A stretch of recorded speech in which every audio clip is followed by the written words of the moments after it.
Taking a break from life on an island paradise is a dream for many people. The warm weather, sandy beach, and pure solitude can wash over you and make you forget about your problems back in society. People often dream of an island vacation away from everyone else. Sometimes, though, that dream can become a nightmare.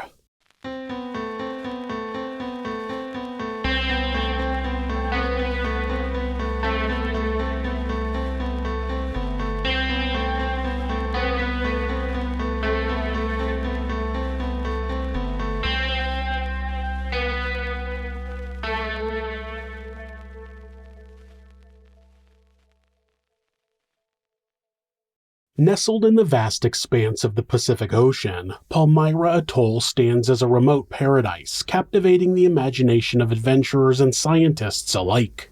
This tiny speck of land is situated in the vast expanse of the world's largest ocean. To be more precise, it lies about 956 nautical miles or 1,770 kilometers south of Honolulu, roughly halfway between Hawaii and American Samoa. That strategic location makes Palmyra the northernmost atoll in the Line Islands, a chain of islands stretching across the equatorial Pacific.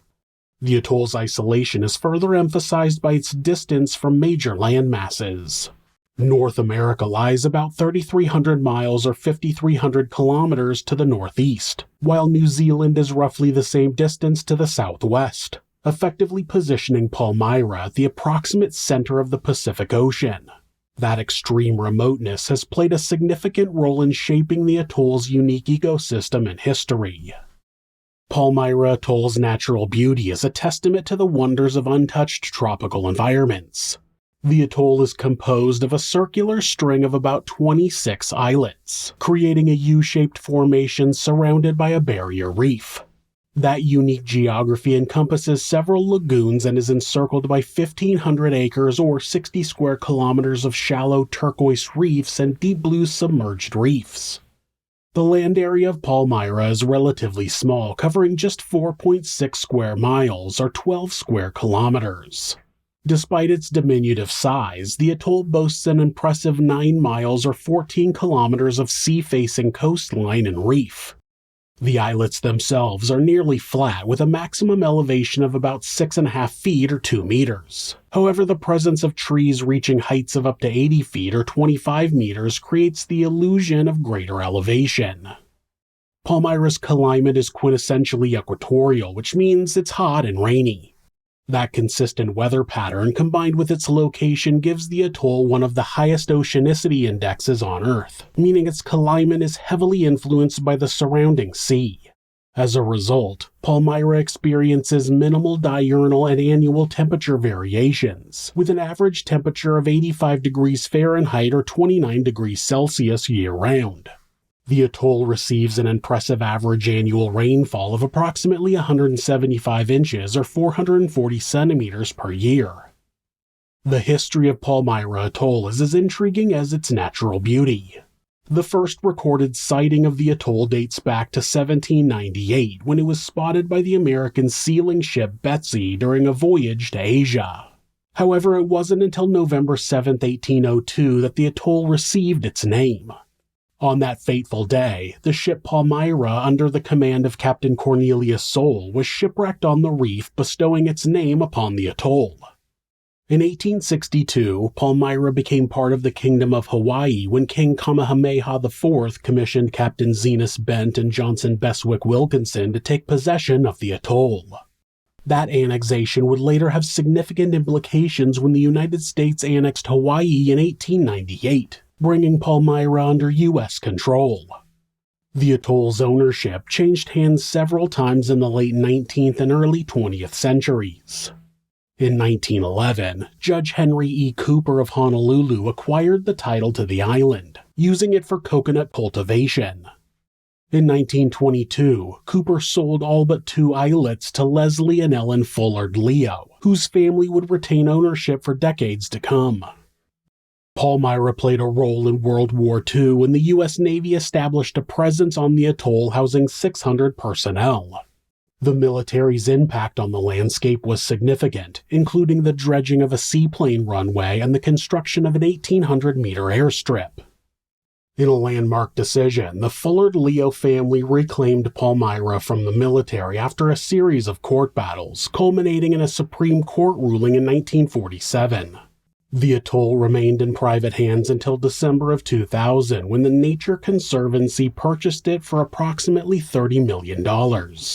That acquisition marked the beginning of a new era for Palmyra, focusing on conservation and scientific research. In the summer of 1974, Malcolm and Eleanor Graham set sail for Palmyra Atoll. Malcolm Graham, who went by Mac, was from the east coast of the United States and had worked as an engineer for General Motors. In 1961, he married Eleanor, who he lovingly called Muffin, which would eventually be shortened to Muff. Mac had grown up sailing, but was interested in blue water sailing, which was sailing across the oceans. He eventually inherited some money that made it possible to purchase a 38-foot Angelman ketch called the Seawind. After relocating to San Diego, Mac and Muff spent 6 years sailing around the world in their ship. Muff was not quite the adventurer that Mac was and would have been more than happy to stay closer to home. When Mac told her that he wanted to sail to Palmyra and stay on the deserted island for a year, she wasn't thrilled, but she agreed to go along. She used her extraordinary organizational skills to stock the ship and ensure they would have everything they needed. The middle-aged couple had meticulously prepared for what they had hoped would be the adventure of a lifetime. Experienced sailors with a well-founded yacht, the Grahams had enough supplies to last them at least a year on the island. The Seawind was stocked with 2 tons of food, including ham, turkey, roasts, and even champagne. The Grahams planned to supplement their stores with what they could find on the island, showcasing their self-reliance and adventurous spirit. However, despite their thorough preparations, Muff had some misgivings about the trip. She had told friends that she had had nightmares leading up to their departure that depicted doom and death. It was unfortunately a premonition that would prove tragically accurate. Upon arriving at Palmyra, the Grahams discovered that they weren't alone in their island paradise. Another couple, who had introduced themselves as Roy and Jennifer Allen, had arrived on June 27, 1974 in a battered boat called the Iola. The contrast between the two couples was stark. While the Grahams were well prepared and experienced, the Allens were ill-equipped for life on the atoll. The Grahams settled into a picturesque spot on the island, setting up camp in a cul-de-sac that offered protection from nearly every quarter.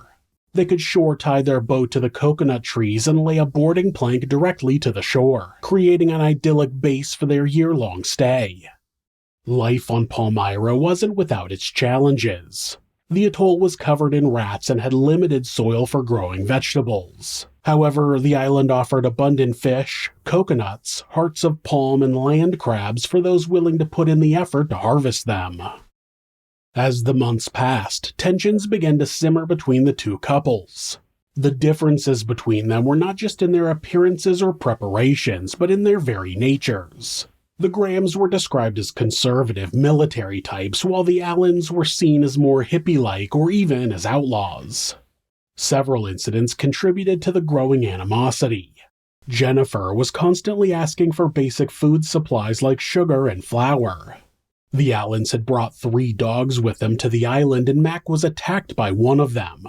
The island had other people on it from time to time, and the dogs had bitten 2 other people in 2 months. Despite Mac's help in retrieving the Iola's anchors when they got stuck, Roy didn't even offer thanks. Not long after the Grahams arrived on the island, a couple named Edwin and Marilyn Pollock arrived on their own 50-foot ship. They became friends with the Grahams but were not particularly fond of the Allens. They ended up cutting their vacation short and went back to Hawaii. Before they left, they suggested the Grahams also leave, but Mac refused. Mac always remained armed while out of the ship, and he had no fear of the unprepared couple, seeing them as more of a nuisance. It would turn out that Mac's view of the Allens was completely wrong. The truth was that they weren't Roy and Jennifer Allen. They were Duane Walker, who went by Buck, and Stephanie Stearns, and they were not just a couple of innocent people looking to live off the grid. Buck had fled Hawaii and was wanted on drug charges. They decided to flee in an old boat and ended up on Palmyra. Not only that, but they had brought marijuana seeds with them and had planned to grow the drug on the island and then take it back to Hawaii to sell it. That wouldn't be so bad if their boat, the Iola, hadn't turned out to be completely unseaworthy. Now, the morally questionable pair realized that their best option was to take the Graham ship and utilize it to their own advantage. But it's not like the Grahams were just going to hand it over. Buck and Stephanie bided their time and continued looking for an opportunity to steal the Seawind. As August progressed, the tensions reached a boiling point. Muff had made it clear that she no longer liked being on Palmyra and that she really hated the Allens. It wasn't long after that Mac used his radio to communicate with a friend back in Hawaii. Curtis Shoemaker was an experienced sailor who had built his own 50-foot ship. He was a ham radio enthusiast, and he and Mac talked to each other on the radio every Monday and Wednesday. Curtis became a sort of messenger for other people between Hawaii and Palmyra. He was even given a message from a friend of Buck and Stephanie named Richard Musick, who claimed that he was about to sail to the atoll with a load of food and repair supplies. It was a voyage that would never take place. On August 28, 1974, Mac told Curtis that the Allens were leaving on the Iola the next day for Fanning Island, a few islands southeast of Palmyra. Mac said that they had been invited to a bon voyage dinner on their ship that evening, but that would be the last time Curtis ever heard from his friend. The 28th was a Wednesday, so their next scheduled chat wasn't until Monday, September 2nd. By that time, the Grahams were dead. For the next 4 weeks, Curtis diligently attempted to establish contact with the Grahams. He tried to reach them on their scheduled radio days, hoping against hope that his friends would suddenly appear in Hawaii. As days turned into weeks with no word from the couple, the sense of unease grew. The prolonged silence from the Grahams sparked worry among their loved ones. Unable to bear the uncertainty any longer, Curtis took action. He notified the Coast Guard, who promptly conducted a flyover of Palmyra Atoll. The results were unsettling. There was no sign of the Grahams or their ship. Their absence was particularly alarming, given their meticulous planning and extensive preparations for the trip. The fact that they had vanished without a trace despite such thorough preparations only deepened the mystery. The first breakthrough in the case came on October 28, 1974, exactly 2 months after the Grahams' last radio contact. The Seawind, the Grahams' beloved yacht, was spotted by keen-eyed sailors, but something was amiss. The once familiar vessel had undergone a dramatic transformation. Its original blue hull was now hidden beneath a coat of lavender paint, and the boat's name and home port sign had vanished. That unexpected makeover raised eyebrows among the experienced mariners at the dock. The plot thickened when an acquaintance of the Grahams noticed that the occupants of the boat were not the familiar faces of Mac and Muff. Instead, they were the same couple who had been staying on Palmyra Atoll during the Grahams' disappearance, a pair who had arrived on the island in a barely seaworthy craft. Alarmed by the suspicious sight, the acquaintance wasted no time in alerting the authorities. The following day, as the Coast Guard moved in to investigate, they spotted 2 individuals fleeing the boat. They were identified as Stephanie Stearns and Buck Walker. Stephanie was captured immediately, while Buck managed to evade authorities for a few days before being apprehended. When questioned, the couple provided a perplexing account of events. According to Stephanie, sometime between August 28th and August 30th, the Grahams had invited her and Buck to dinner on their boat but never showed up. The next day, they claimed to have found the Grahams' dinghy upside down in one of the lagoons. They alleged that they had searched for the missing couple until September 11th, but their efforts were hampered by the presence of sharks in the waters. After their unsuccessful search, they claimed to have scuttled their own boat, meaning they intentionally sank it, and set sail for Hawaii on the Seawind. However, their story raised more questions than it answered. Why had they repainted the boat and removed the name of the ship upon arriving in Hawaii? The authorities were skeptical, and both Buck and Stephanie were convicted for theft of the yacht. Stephanie Stearns was sentenced to 2 years, while Buck Walker received a 10-year sentence, with an additional 3 to 5 years for the drug charges he had previously attempted to evade. Despite those convictions, the mystery of what truly happened to Mac and Muff Graham remained unsolved. With no bodies found and no concrete evidence of foul play, authorities were unable to charge Buck and Stephanie with murder. The vanishing act of the Grahams had only just begun to unravel, leaving investigators and loved ones grappling with more questions than answers. The tranquil shores of Palmyra Atoll were shaken in 1981 when a grisly discovery brought the long-dormant case of Mac and Muff Graham back into the spotlight. Sharon and Robert Jordan, a South African couple enjoying an extended stay on the island, stumbled upon a chilling piece of evidence that would change everything. While beachcombing one day, Sharon came across a World War II-era metal box that had washed up on the shore after a storm. To her horror, the box contained human remains. Inside was a skull and other bones that had spilled out onto the sand. The Jordans, who had heard stories about the missing couple from other yachting enthusiasts, quickly made the connection and alerted the authorities. Forensic analysis confirmed their worst suspicions. The remains were positively identified as those of Eleanor Muff Graham. The condition of the bones painted a gruesome picture of her final moments. Evidence suggested that Muff had either been shot or bludgeoned to death, her body dismembered, and then burned with a propane torch. Her remains had been placed in a small metal storage container, likely removed from one of the old military rescue boats on the island, before being dumped into the lagoon. The discovery of Muff's remains reignited the investigation into the Grahams' disappearance. Law enforcement now had concrete evidence of foul play, transforming the case from a mysterious vanishing to a brutal murder. The focus quickly turned to Buck Walker and Stephanie Stearns, the couple who had been convicted of stealing the Grahams' ship years earlier. Investigators pieced together a timeline of events, examining the seaworthiness of Buck and Stephanie's original boat, the Iola. Witnesses described the Iola as barely seaworthy, lacking essential equipment and constantly leaking. That raised questions about whether the couple had planned from the beginning to steal a better-equipped boat and potentially harm its owners. The prosecution built a case around the couple's desperate situation on Palmyra. They were low on supplies, and Buck, a fugitive from drug charges, had even attempted to grow marijuana on the island to sell back on the mainland. Muff's letters home, discovered during the investigation, spoke of growing hostilities and her fears about Buck. As the investigation progressed, authorities faced the challenge of building a solid murder case against Buck and Stephanie. The prosecution presented numerous witnesses who had been on Palmyra at the same time as the two couples, all testifying to the growing tensions between them. One crucial piece of evidence was the last radio communication with the Grahams, which indicated that Buck and Stephanie were the last people to see them alive. However, the case was complicated by the fact that Mac Graham's remains were never found, leading to speculation about what might have happened to his body.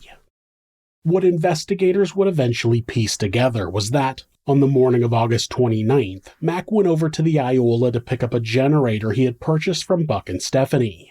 They had led the Grahams to believe that they would be leaving that day and needed a little extra cash for their trip. As Mac walked into the ship and bent down to pick up the generator, Buck hit him on the back of the head with a hammer. When Mac was on the ground, Buck beat him repeatedly with the hammer, killing him. Then he jumped in the Grahams' dinghy and headed over to the Seawind. Muff was on the ship with Stephanie, and when she saw the dinghy coming back with Buck at the controls, she knew something was wrong. Muff made a break for her derringer and had just grabbed it when Stephanie caught her and the two began to struggle. Muff got off 2 shots but didn't hit Stephanie. Right then, Buck had made it into the ship and secured the weapon. They tied Muff up and Buck went back to the Iola, grabbed some of their belongings and their dogs. Then he opened the seacocks, which would allow more water to come into the already leaking ship. He opened the sails so the ship would blow out to sea. It would eventually sink completely about a mile south of the island. Instead of killing Muff and putting her body on their ship before it sank, ensuring the Grahams would never be found, Stephanie had a plan to torture her captor first. The only reason anybody could come up with for why they risked keeping Muff around was that they knew they had all the time in the world in seclusion and couldn't resist the desire to inflict suffering upon someone else. They took Muff out to a camp they had set up and tortured the woman. They used a propane torch to burn Muff's body before Buck put a gun to her head and pulled the trigger. Then they dismembered her and put the remains in a metal military box. After that, the box was buried in a shallow grave in the sand, exactly where Sharon Jordan would find it 7 years later. After the murder of Muff, Buck and Stephanie began preparing their newly acquired ship. Buck removed the figurehead, which was a distinguishing feature of the Seawind. He also painted over the ship's name and painted Iola over it. They departed Palmyra on September 11, 1974 and headed to Hawaii. Though the voyage should have taken 7 to 10 days, they didn't reach Hawaii until October 12th, giving people reason to doubt Buck's claims of being an expert navigator. Once there, they immediately sought to repair the ship. See, when Muff had fired her Derringer pistol, she missed Stephanie, but she hit the hull. There were 2 bullet holes in the hull just below the waterline, which Buck had temporarily patched for the trip, but needed to get them fixed permanently. He told friends that the damage was from a swordfish that had impacted the ship. The friends were skeptical because, well, who wouldn't be? A swordfish caused 2 holes? That didn't make sense. Buck and Stephanie sailed to a boatyard where they pulled the ship from the water and repaired the damage to the hull. They also repainted the trim on the hull and removed the ship's name, which had been changed to Iola, and home port from display without painting a new one. It wasn't long after that someone spotted the Seawind and called the Coast Guard, leading to Buck and Stephanie being convicted of theft. In 1985, Buck Walker was brought to trial for Muff's murder. The prosecution's case was bolstered by testimony from a fellow inmate to whom Buck had allegedly made a jailhouse confession. His defense claimed that Buck and Stephanie had searched for the Grahams, and when unsuccessful, they attempted to use the Seawind to tow the Iola back to Hawaii. The Iola got stuck on a reef on their way out of the lagoon, and they had to abandon it. On their way back to Hawaii, the ship was damaged by a swordfish, which required them to repair, repaint, and rename the ship. Why would a small amount of damage require a ship to be renamed? And why would they remove the figurehead? It didn't make sense. Despite the circumstantial nature of much of the evidence, Buck was convicted and sentenced to life in prison to be served consecutively with the sentences for his theft conviction. Stephanie Stearns faced her own trial in 1986. Unlike Buck, who relied on a public defender, Stephanie was represented by high-profile attorney Vincent Bugliosi, known for prosecuting Charles Manson. Bugliosi mounted a vigorous defense, arguing that Buck had committed the murders without Stephanie's knowledge or involvement. It was an extensive defense that involved testimony from anthropologists, a metallurgist, a forensic odontologist, boat experts, and Stephanie herself. His strategy proved successful, and Stephanie was acquitted. The trials captured national attention, particularly in San Diego, where the Grahams had lived. The case's sensational nature, coupled with the exotic location of Palmyra Atoll, captivated the public imagination and would later inspire books and a television miniseries. Buck Walker was released on parole in September of 2007 after serving 22 years of his life sentence. While living in California, he wrote a book about the murder which was posthumously released in 2015. In the book, Buck claimed to have been seduced by Muff and that they were caught in the act and she was shot by Mac. Mac tried to kill Buck as well, but he was able to defend himself. There is absolutely no evidence to back any of that up. Buck died of a stroke on April 26, 2010 at the age of 72. Stephanie is still alive and continues to deny any involvement in the murder of Mac and Muff Graham. Mac's body has never been found. The chilling tale of Palmyra Atoll serves as a stark reminder of how paradise can quickly turn into a nightmare. The disappearance of Mac and Muff Graham, followed by the discovery of Muff's remains years later, had a profound impact on the perception of the remote island. What began as an adventure of a lifetime for the Grahams ended in tragedy, leaving behind a legacy of mystery and legal battles that captivated the public for decades. Thanks for watching This Is Monsters. New episodes are uploaded twice a week on Mondays and Thursdays. There are occasional bonus episodes covering unsolved cases and criminal history. If you have a suggestion for a case you think I should cover, leave it in the comments. You can always follow the channel on Instagram at thisis_monsters and purchase merch at thisismonsters.com. Thanks so much, and be safe.